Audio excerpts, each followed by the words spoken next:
ಪಾಂಡೇಗಾವ ಕಂಗೋಳಿ ರಸ್ತೆ ದುರವಸ್ಥೆ, ಕಾಮಗಾರಿ ಆರಂಭಿಸದಿದ್ದರೆ ಉಗ್ರ ರಸ್ತೆ ತಡೆ ಚಳವಳಿ. ಕಾಗವಾಡ. ಬೆಳಗಾವಿ ಜಿಲ್ಲೆಯ ಕಾಗವಾಡ ತಾಲೂಕಿನ ಪಾಂಡೇಗಾವ ಕಂಗೋಳಿ ಗ್ರಾಮಗಳಿಗೆ ಸಂಪರ್ಕ ಕಲ್ಪಿಸುವ ಪ್ರಮುಖ ರಸ್ತೆ ಸಂಪೂರ್ಣ ಹದಗೆಟ್ಟಿದ್ದು, ವಾಹನ ಸವಾರರು ಹಾಗೂ ಗ್ರಾಮಸ್ಥರು ತೀವ್ರ ತೊಂದರೆ ಅನುಭವಿಸುತ್ತಿದ್ದಾರೆ. ಮಳೆ ಬಂದಾಗ ರಸ್ತೆ ಕೆಸರುಮಯವಾಗಿ ಸಂಚಾರಕ್ಕೆ ಅಯೋಗ್ಯವಾಗುತ್ತಿದ್ದು, ದ್ವಿಚಕ್ರ ವಾಹನ ಸವಾರರು ಜಾರಿ ಬಿದ್ದು ಗಾಯಗೊಳ್ಳುತ್ತಿರುವ ಘಟನೆಗಳು ನಡೆಯುತ್ತಿವೆ ಎಂದು ಗ್ರಾಮಸ್ಥರು ಆರೋಪಿಸಿದ್ದಾರೆ. ರಸ್ತೆ ಹದಗೆಟ್ಟುವುದರಿಂದ ವಿದ್ಯಾರ್ಥಿಗಳು ಶಾಲಾ ಕಾಲೇಜುಗಳಿಗೆ ತೆರಳಲು, ವಯೋವೃದ್ಧರು ಕುಡಿಯುವ ನೀರು ತರಲು ಹಾಗೂ ತುರ್ತು ಸಂದರ್ಭದಲ್ಲಿ ರೋಗಿಗಳು ಮತ್ತು ಗರ್ಭಿಣಿಯರನ್ನು ಆಸ್ಪತ್ರೆಗೆ ಕರೆದೊಯ್ಯಲು ಭಾರಿ ತೊಂದರೆ ಎದುರಿಸುತ್ತಿದ್ದಾರೆ. ಈ ಕುರಿತು ಗ್ರಾಮ ಪಂಚಾಯಿತಿ, ತಾಲೂಕು ಪಂಚಾಯಿತಿ, ತಹಶೀಲ್ದಾರ್, ಶಾಸಕರು, ಚಿಕ್ಕೋಡಿ ಲೋಕಸಭಾ ಸಂಸದರು, ಜಿಲ್ಲಾಧಿಕಾರಿ ಕಚೇರಿ ಹಾಗೂ ಲೋಕೋಪಯೋಗಿ ಇಲಾಖೆ ಸಚಿವರಿಗೆ ಮನವಿ ಸಲ್ಲಿಸಿದ್ದರೂ ಯಾವುದೇ ಪ್ರಯೋಜನವಾಗಿಲ್ಲ. ಸಂಬಂಧಪಟ್ಟ ಅಧಿಕಾರಿಗಳು ಹಾಗೂ ಜನಪ್ರತಿನಿಧಿಗಳು ಸ್ಥಳಕ್ಕೆ ಭೇಟಿ ನೀಡಿ ಸಮಸ್ಯೆ ಪರಿಶೀಲಿಸದಿರುವುದು ಗ್ರಾಮಸ್ಥರ ಆಕ್ರೋಶಕ್ಕೆ ಕಾರಣವಾಗಿದೆ. ತಕ್ಷಣವೇ ರಸ್ತೆಗೆ ಜಲ್ಲಿ ಹಾಕಿ ತಾತ್ಕಾಲಿಕ ದುರಸ್ತಿ ಕಾಮಗಾರಿ ಕೈಗೊಳ್ಳಬೇಕು. ಬಳಿಕ ಶಾಶ್ವತ ರಸ್ತೆ ನಿರ್ಮಾಣಕ್ಕೆ ಚಾಲನೆ ನೀಡಬೇಕು. ಇಲ್ಲವಾದರೆ ಪಾಂಡೇಗಾವ ಕಂಗೋಳಿ ರಸ್ತೆ ತಡೆದು ಪ್ರತಿಭಟನೆ ನಡೆಸುವುದರ ಜೊತೆಗೆ ತಹಶೀಲ್ದಾರ್ ಕಚೇರಿಗೆ ಮುತ್ತಿಗೆ ಹಾಕಿ ಉಗ್ರ ಹೋರಾಟ ನಡೆಸಲಾಗುವುದು ಎಂದು ಗ್ರಾಮಸ್ಥರು ಎಚ್ಚರಿಕೆ ನೀಡಿದ್ದಾರೆ. ಈ ಸಂದರ್ಭದಲ್ಲಿ ಮಾಜಿ ಸೈನಿಕರಾದ ಸಚಿನ್ ಪಾಟೀಲ, ರಾಜಾರಾಮ ಅಠವಳೆ, ಧನಾಜಿ ಜಾವದ್, ರೈತರಾದ ಸುಭಾಷ್, ಸುರೇಶ್ ಪಾಟೀಲ್, ಸಂದೀಪ್ ಪಾಟೀಲ್, ಅಜಿತ್ ಪಾಟೀಲ್ ಸೇರಿದಂತೆ ನೂರಾರು ಗ್ರಾಮಸ್ಥರು ಉಪಸ್ಥಿತರಿದ್ದರು. ವರದಿ ಮಹೇಶ್ ಶರ್ಮಾ.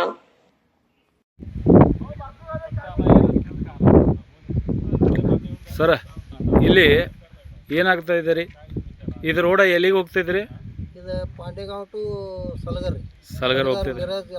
ಎಲ್ಲ ಕಡೆ ಹೋಗ್ತೈತಿ. ಈ ರೋಡ ಭಾಳ ಕೆಟ್ಟೈತ್ರಿ. ಮತ್ತು ಇದನ್ನು ಅಧಿಕಾರಿಗಳ ಗಮನಕ್ಕೆ ಯಾರಿಗಾದ್ರೂ ತಂದಿರಿ? ಇದು ಎಲ್ಲರಿಗೂ ಈಗ ನಾವು ನೋಟಿಸ್ ಕೊಟ್ಟಿದ್ದೀವಿ ಎಲ್ಲರಿಗೆ. ಹಾಂ, ಈಗಾಗಲೇ ಏನ್ರಿ ಎಲ್ಲರಿಗೂ ಕೊಟ್ಟಿಗೆ ತಹಶೀಲ್ ಯಾರ್ಯಾರಿಗೆ ಕೊಟ್ಟಿರಿ? ಗ್ರಾಮ ಪಂಚಾಯಿತಿ, ತಹಶೀಲ್ದಾರ, ಆಮೇಲೆ MP, MLA ಎಲ್ಲರಿಗೂ ಕೊಟ್ಟಿದ್ವಿ. ಎಲ್ಲರಿಗೆ ಕೊಟ್ಟಿರಿ? ಇನ್ನೇ ತನಕ ಅವ್ರದ್ದು ಏನು ನಮ್ಗೆ ರೆಸ್ಪಾನ್ಸ್ ಬಂದಿಲ್ಲ. ಯಾವುದೇ ರೀತಿ ನೀವು ಮನವಿ ಕೊಟ್ಟರು ಅವ್ರು ಸರಿಯಾಗಿ ಸ್ಪಂದನೆ ಮಾಡಿಲ್ಲ ಸರ್. ಮತ್ತೆ ಇಲ್ಲಿ ತೊಂದರೆಗಳು ಯಾವ ರೀತಿ ಆಗ್ತಾ ಇದ್ದಾರೆ ನಿಮಗೆ ಈ ರಸ್ತೆ ಹದಗೆಟ್ಟೋದ್ರಿಂದ? ಇಲ್ಲಿ ಕುಡಿ ನೀರಿನ ವ್ಯವಸ್ಥಾನೂ ಇಲ್ಲರಿ. ಮೊದಲೇ ಮಾತ್ರ ಮುಂಜಾನೆ ಒಮ್ಮೆ ಮಧ್ಯಾಹ್ನ ಒಮ್ಮೆ ಒಂದು ಕ್ಯಾನ್ ತೊಗೊಂಡು ನಾವು ನೀರಿಗೆ ಹೋಗ್ಬೇಕು. ಇಲ್ಲೇ ಪಾಂಡೇಗಾಂವ್ ಕೆಳೆಗಾಂವ್ ಹೋಗ್ಬೇಕು. ಇದು ಇಲ್ಲಿ ಮನ್ಯಾಗ ಹಿರಿಯರು ಅವರು ಇವರು ಹೋಗ್ತಾರೆ, ಅವ್ರಿಗೆ ಹೋಗ್ಲಾಕ ಅನಾನುಕೂಲ ಐತಿ. ಮಳೆ ಆತಂದ್ರೆ ಯಾರು ನಡ್ಕೊತ ಹೋಗ್ಲಾಕ ಅಸಾಧ್ಯ ಐತಿ. ಹಿಂಗಾಗಿ ಮತ್ತು ವಾಹನಗಳನ್ನಿಗೆ ಹೋಗಂಗಿಲ್ರಿ ಮಳೆ ಆತಂದ್ರೆ. ಇಲ್ಲಿ ರಸ್ತೆ ಮಾಡಲಿಲ್ಲ ಅಂದ್ರೆ ನೀವು ಯಾವ ರೀತಿ ಇಲ್ಲಿ ಯಾರಿಗೆ ಅನುಕೂಲ ಇಲ್ರಿ? ಡೆಲಿವರಿ ಪೇಷಂಟ್ ಇದ್ರೆ ಮನ್ಯಾಗ ಮಾಡ್ಕೋಬೇಕ್ರಿ. ಇಲ್ಕರ್ ಹಂಗ ಅವ್ರು ಅಲ್ಲಿ ಬಿದ್ದು ಸಾಯ್ಬೇಕು. ಅಲ್ಲ, ದವಾಖಾನಿಗೆ ಹೋಗ್ಬೇಕಾದ್ರೂ ಅನಿವಾರ್ಯ ಪಕ್ಷ ಐತ್ರಿ ಇಲ್ಲಿ. ಇಲ್ಲ, ರಸ್ತೆ ಮಾಡಲಿಲ್ಲ ಅಂದ್ರೆ ನೀವು ಏನು ಮಾಡ್ತೀರಿ ಅಂತ? ಏನು ರಸ್ತೆ ಬಂದ್ ಮಾಡಿ ತಡೆ ಮಾಡ್ಕೊಂಡು ಕೊಡ್ತೀವಿ. ಮತ್ತೆ ಏನು ಮಾಡೋದು? ಯಾರಿಗಾರು ಎಲ್ಲರಿಗೂ ಜಪ್ ಹಿಡಿದು ಮಿರಜ್ ದವಾಖಾನೆ ತನಕ ಇದು ಶಾರ್ಟ್ಕಟ್ ಹಾದಿ ಐತಿ. ಇದು ಕರ್ನಾಟಕದ ಅಷ್ಟ ಐತ್ರಿ. ಇದು ಬಡೂರು ಊರು ಐತೆ ಇಷ್ಟ ಬಂದ್ ಐತ್ರಿ. ಇದು ಆ ಕಡೆ ಮಹಾರಾಷ್ಟ್ರದವ್ರು ಮಾಡ್ಯಾರಿ. ಇದು ಅಷ್ಟೇ 2-3 ಕಿಲೋಮೀಟ್ರ್ ಅಷ್ಟೇ ಇಲ್ಲಾಗೈತ್ರಿ. ನಿಮ್ಮ ಹೆಸರೇನು ರೀ? ನನ್ನ ಹೆಸರು ಸುರೇಶ್ ಸದಾಶಿವ ತೀರ್ಥ. ಜೋರ್ಲಿ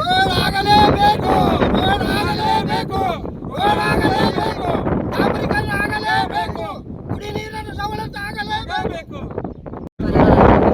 ಎಲ್ಲ ತೊಂದರೆ ಹೇಳಿದ್ದೆಲ್ಲ ಬರೋಬರಿ.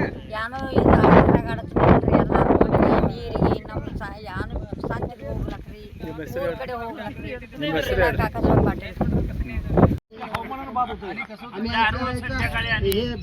बैगन भाजी खाऊन गुडघा दुखीला तेल.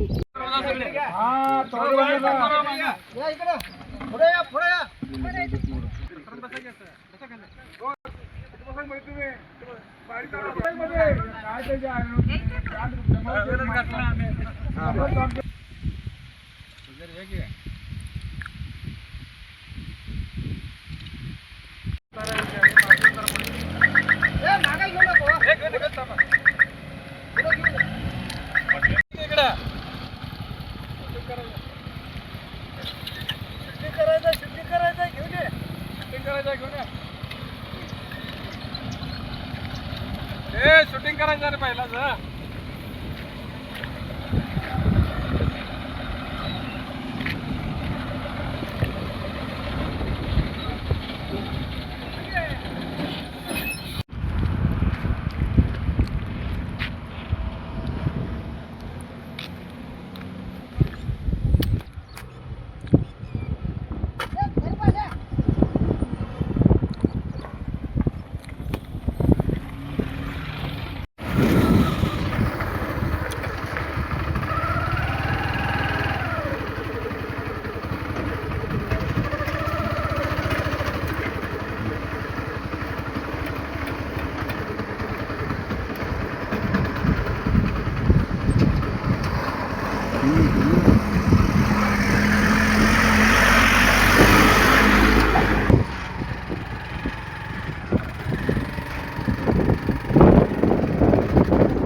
ಕೇಳಿದೆ ಯಾರಂತ.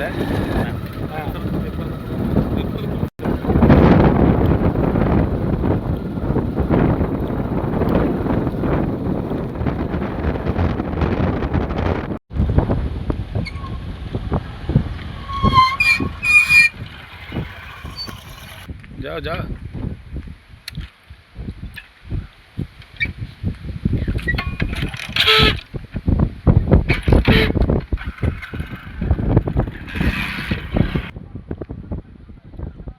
ಆ, ಈ ಕಡೆ ಬರ್ರಿ.